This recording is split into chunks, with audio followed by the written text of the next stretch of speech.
तो अभी तक चारों ओर इसी बात की गुहार लगी है कि 100 टन सोना भारत में आ चुका है। लेकिन आपको जानकर हैरानी होगी कि 100 टन नहीं बल्कि 214 टन सोना भारत में आ चुका है। जी हाँ दोस्तों, ये बात कोई हवाई नहीं बल्कि वाकई में 214 टन सोना भारत आ चुका है। और यही सोना जिसे दुनिया सलाम करती है और जिस सोने के आगे समय डॉलर और यूरो जैसी ताकतवर मुद्राएं भी फीकी पड़ रही है। और तो और हाल ही में पीएम मोदी जी अफ्रीका के गाना में गए तो यह भी कोई अचानक लिया गया फैसला नहीं बल्कि एक सोची समझी रणनीति है, क्योंकि अफ्रीका का गाना सोना उत्पादन के मामले में बहुत ही बड़ा देश है। और यही नहीं बल्कि अमेरिका जैसे देश की आंखें तक चौंधिया गई जब यह खबर आ रही है कि हाल ही में भारत की धरती पर बहुत बड़ा सोने का खजाना खोजा जा चुका है। फिलहाल इसके पीछे की सच्चाई क्या है और 214 टन सोना भारत में आने वाली बात एग्जैक्टली क्या कुछ कह रही है, इन सारी बातों का विश्लेषण इस वीडियो में गहराई से करने वाले। नमस्कार दोस्तों, मैं राधेश्याम और आप देख रहे हैं KSR न्यूज़ 24। देखिए, जब हाल ही में आरबीआई ने इस बात का खुलासा किया कि तो मनी कंट्रोल ने इस खबर को छापा कि 100.32 टन सोना भारत आ चुका है। और जिस तक यह खबर पहुंची उन्होंने भारत की आरबीआई यानी कि रिजर्व बैंक ऑफ इंडिया को खुशियों के साथ बधाई दी कि आखिरकार हमने 100.32 टन तक सोने को बैंक ऑफ इंग्लैंड से वापस लाकर अपने देश में सुरक्षित कर लिया। लेकिन भारत के लोगों के लिए जितनी ज़्यादा खुशियों की बात थी, भारत के दुश्मन देशों के लिए यह उतनी ज़्यादा बुरी खबर थी। और खासकर उन देशों के लिए जो कि भारत की तरक्की देखकर जलते, और जो लोग भारत की तरक्की देखकर जल रहे हैं, हम क्यों ना उनके गांव पर नमक छिड़कने का काम करें और भारत की वह सच्चाई आप तक लाए जिससे उन लोगों की जलन और बढ़े और भारत की तरक्की से जलने वाले दुश्मन देश के गांव पर नमक छिड़कने की शुरुआत पीएम मोदी जी पहले ही कर चुके। दरअसल इधर 100 टन भारत में सोना आने की खबर आई और उधर दूसरी ओर अपनी कूटनीतिक चाल चलते हुए पूरी तैयारी के साथ पीएम मोदी घाना की 2 दिवसीय यात्रा पर पहुंच गए। और देखा जाए तो अफ्रीका का यह वही घाना देश है जो कि दुनिया का 6वां सबसे बड़ा गोल्ड प्रोड्यूस करने वाला देश है। और अगर आप अपनी स्क्रीन पर ध्यान दें तो देख पाएंगे कि यह उन टॉप 10 कंट्रीज की लिस्ट है जो कि दुनिया के सबसे बड़े गोल्ड प्रोड्यूसिंग कंट्री है, जिसमें पहले नंबर पर चीन देखने को मिलता है जो कि हर साल करीब 368 टन गोल्ड प्रोड्यूस करता है। तो इसी तरह दूसरे नंबर पर रूस है जो कि हर साल 331 टन गोल्ड प्रोड्यूस करता है। लेकिन जो सबसे ज़्यादा ध्यान देने वाली बात है वह यह है कि 6वें नंबर पर अफ्रीका का गाना देश देखने को मिलता है जो कि हर साल 138.7 टन गोल्ड प्रोड्यूस करता है। अब इस गोल्ड का भारत से क्या रणनीतिक कनेक्शन हो सकता है, उसे समझने से पहले आप ये बता दें कि भारत में 214 टन सोना कैसे आया। तो इसके लिए आपको बता दें कि भारत की आरबीआई के पास इस समय टोटल 879 टन गोल्ड का रिजर्व है। अब यहाँ पर 879 टन का रिजर्व आरबीआई के पास तो जरूर है, लेकिन इसमें से एक बड़ा हिस्सा इंडिया में रखा, तो काफ़ी हद तक सोना बैंक ऑफ इंग्लैंड और यूरोपीय बैंकों में जमा करके सुरक्षित रखा गया।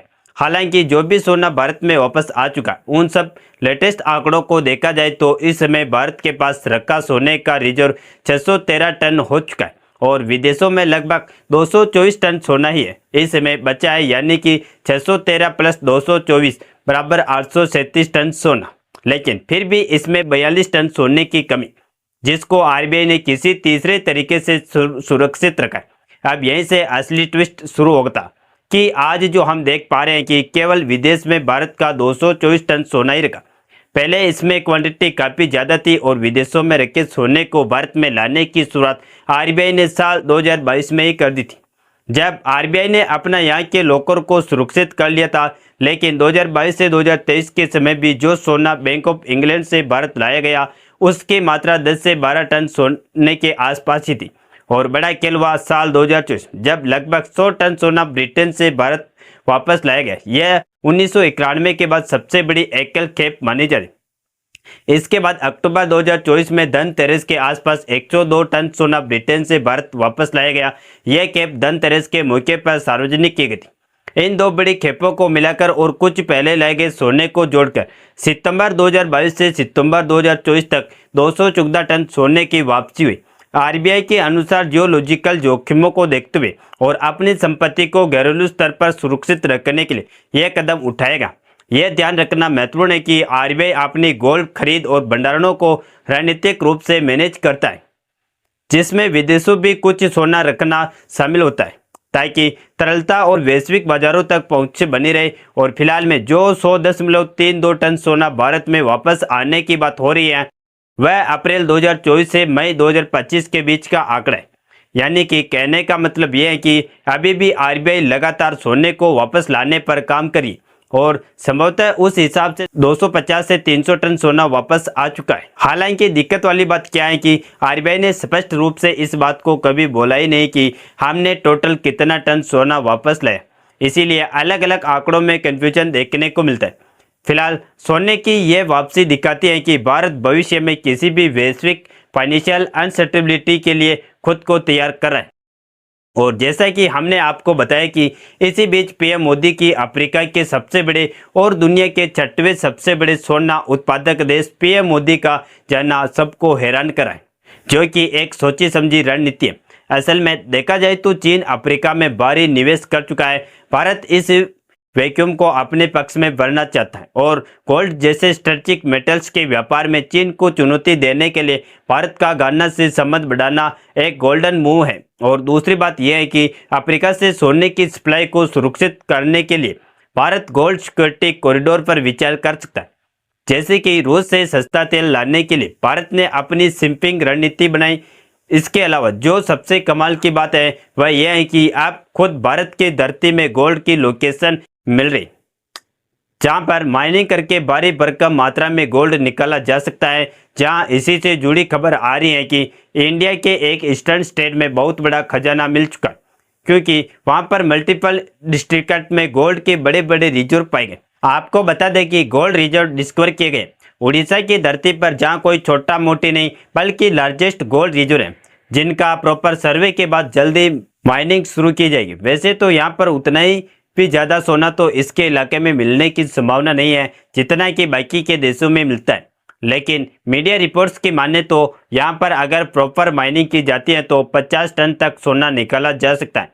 फिलहाल अभी भी यहाँ पर जियोलॉजिकल सर्वे जारी है और धीरे धीरे इसकी प्लानिंग चल रही है कि कैसे और कब यहाँ की माइनिंग करना है। लेकिन कुछ भी हो, अगर भारत के धरती में दोबारा से सोना निकलना शुरू हो गया तो भारत को फिर से सोने की चिड़िया कहा जाने लगे।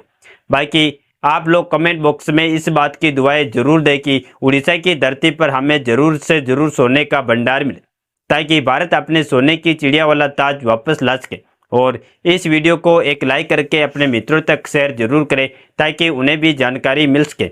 और इसी तरह नॉलेजेबल वीडियो देखने के लिए हमारे चैनल KSR न्यूज को सब्सक्राइब करके बेल आइकन को ऑल पर जरूर सेलेक्ट करें।